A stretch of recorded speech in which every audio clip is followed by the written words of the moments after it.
Okay, so let's talk about enforcing the protection. Right.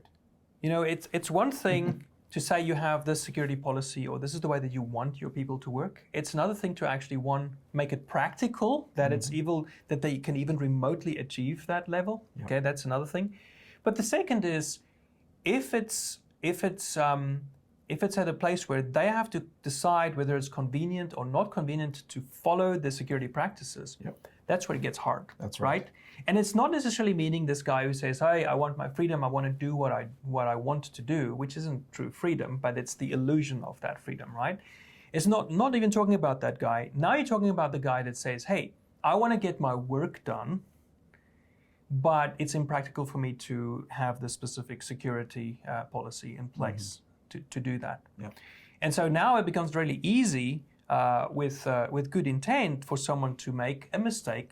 Maybe they don't see the bigger picture and they put the whole company at risk. They put thousands of lives at risk, livelihood of people and whatever the complications are, right, from a security breach, right?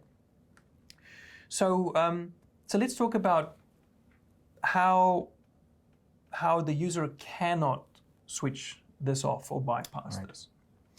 Well, the first thing is to understand that the bypass tools or the circumvention efforts there are so many of them that you can't even count them anymore. But they would basically fit into three distinct categories. The first category is where it's the obvious VPN, right? You've got free VPNs or free trials, and there's tons of VPNs in the marketplace. Everyone's seeing the ads of the VPN hosts out there. So the one that is most powerful above all of them is Siphon, right? It is a VPN of all VPNs. And without going into details of why Siphon even exists, which was for a good, positive purpose, the reality is that it's being used today to circumvent policies. But with Atom 1 and Atom Go and our Siphon neutralizer, that's impossible. So Siphon cannot be used anymore. Okay. So outside of VPNs, by the way, that applies to all the other VPNs as well. We just use Siphon because it's the most powerful one. It's the mother of them all. If you can protect against Siphon, you can protect against all VPNs. Okay. The second major category is around browser extensions. And in Google Chrome, or if you just do a search for Google for Chrome extensions VPN, you'll find, again, many different VPNs. Some of them have had millions and millions of installs, and it's actually, in public schools, it is the #1 difficulty that systems administrators have is in actually applying any policy, because they're like, well, students will just hop on Chrome browser and grab an extension and bypass the school filtering policy. Right. So that's another area. But again, with adaptive whitelisting and don't talk to strangers, none of those get through. Well, keep in mind that even from the MDM side, we can prevent any additional VPNs to be added onto the device. So that's something that's lockable, and then of course the apps themselves, we just run a whitelist in the security stack, and so even if they were able to get the app on here, well, one, the app store is blocked, and then the company can create their own list of apps, which people they can install them themselves if they want to, but it's sort of like becomes their own version of the app store that's legit for this organization. So even to just get the app on here becomes virtually impossible, I guess. That's right. Right? Yep. Yeah. Yep. Not even enterprise apps can be installed. You can't even run checkrain on these. I mean, if you did, you still can't do anything with checkrain, even if you had an older hardware that is vulnerable to checkrain, the rooting opportunity for older iOS devices. So on these and forwards up, it's that's not an option. Then there's a third category of bypass tricks that people use. And that third category is actually not so much by people's desire, but rather how the internet has shifted, right? So we now have, for example, United States Firefox installs by default now have DOH, DNS over HTTPS, right? So this doesn't apply. Not only does it not apply to the home-to-base device on the iPad, but even on the Office environment that you control, that's also Atom 1 protected, it's not an issue. because DNS over HTTPS does not work when you have don't talk to strangers. And so it basically makes the DOH service possible, but only if it's done internally. So you can have DOH internal, but not DOH from the Firefox directly out to the internet.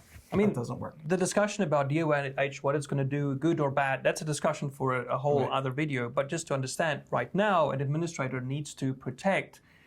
He needs to protect people in his organization from whatever firewalls he's got in place to just not just go around it, right? Yeah. And so essentially, that problem is solved with the Atom Go stack. To be clear, we are 100% proponents of securing DNS. It's just that when the obfuscation of DNS is used to circumvent policies, that is when the administrators and people responsible need a tool to enforce a policy, and that's what this does. Yeah, absolutely. Okay. So there you go. And then just while we're on that topic of how the internet is shifting, what other conventional firewalls, even next generation firewalls, what they're trying to do in order to protect server name, ESNI? Yes, server name identification. So for that, the door is closing as well. That's right. And what's a few of the other things with the internet going dark that's an issue? Well, one of the big things is that we're moving away from proxy-based technologies because of fundamental shifts. So TLS 1.3 is not going to make it possible anymore to do any sort of man-in-the-middle. It's completely dead and impossible for you to have a man-in-the-middle box that wants to do inspection. That's not end user authenticated. So you're going to have a whole class of devices that will need an alternate method of protection, which is what this answers.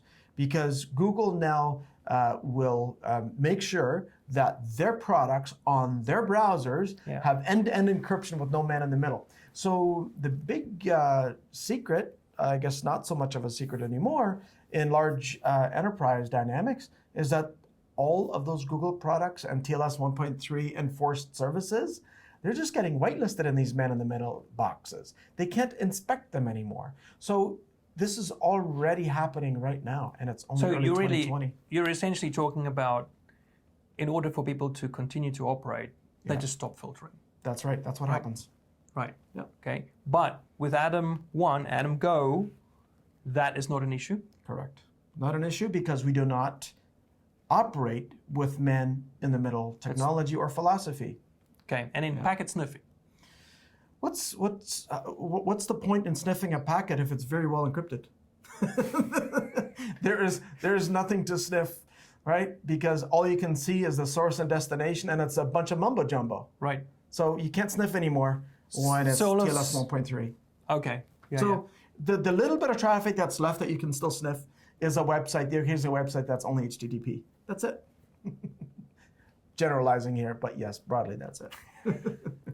But again, Atom 1 doesn't rely on that for the filtering mechanism, so that these changes is actually not an issue. Correct. Okay.